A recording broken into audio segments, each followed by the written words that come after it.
Hello guys, we are back with our next lecture. In this lecture, let us go through architecture versus middleware. So basically, I hope everyone is now clear with the words architecture and middleware, right? So we used in multiple lectures these two words. So architecture, the way how they are arranged, so they are nothing but the components, guys. So how the components or the systems or any kind of devices are arranged in terms of layers or any kind of arrangement is nothing but the architecture, guys. And the middleware, so middleware is nothing but the middle part where the whole code logic and all those things will exist, and the intermediator between the front and back end is nothing but this middleware, guys. Okay, so middleware is where the intermediate or mediator between the front end and back end. Okay, so based on the requirements of ease to use various changes are adopted in the middleware. So basically based on your requirements only we will be changing it, right? Yes. Okay, so one of the concept is nothing but interceptor, guys. Okay, so basically interceptor is nothing but, so whenever a particular flow is going on, to break the flow we will be using this interceptor, guys. Okay, so based on this interceptor, so basically the function will be starting here. Instead of going directly, it will move to interceptor, and based on that it will be coming back, and again it will go to interceptor and it will be coming back. Guys, I have drawn the same example, so that's the reason why I'm just explaining the example here. Okay, so an interceptor is nothing but a software construct that will break the flow, the usual flow of the control, okay, and allow other application specific code to be executed.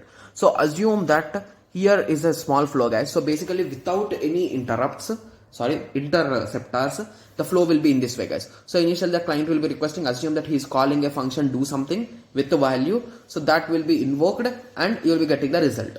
Okay, so this is the basic flow.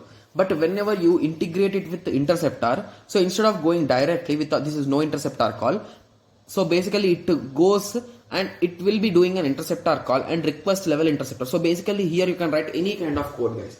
So basically based on the input you can print some things instead of invoking the function. Before print and after printing you can move on to the function. Similarly, once the function has been executed, instead of us directly sending the value, you can print something like any kind of operations you can write here. Okay, and at the end you can do your requirements. So in this way it will be working. So in simple words you can say interceptor is the concept where you can break the particular flow. So if it is flowing in this way, you can break the flow, okay, and fulfill your requirements. So if there is any kind of requirement of printing something or doing anything, you can do that. So this is the concept of interceptor, guys. Okay, similarly we are having one more concept that is nothing but adaptive middleware, guys. Guys, I tried to read this concept from multiple places, but anywhere I did not find the proper, so I'll be just explaining you this only. Okay, so based on the usage or request, if we change the functionality or working of the middleware, then we call it as adaptive middleware. So from the name only you can say adaptive middleware, so it is adapting to some situations in that way. Okay, yes. So here the functionality or working of the middleware could change based on the things.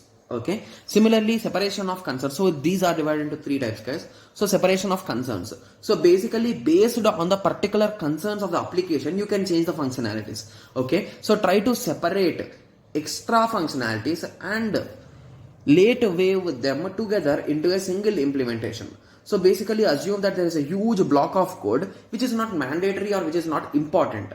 Okay, so this block of code you can combine them and you can write it in a class and you can call it once everything is done, not in a class, in a function, and you can call it at the end, right? So in that way this is nothing but separation of concern. So basically you are dividing your code into multiple parts based on its importance. Okay, similarly computational reflection. Okay, so let a program inspect itself at a runtime and adopt changes its setting dynamically if necessary. Runtime checks.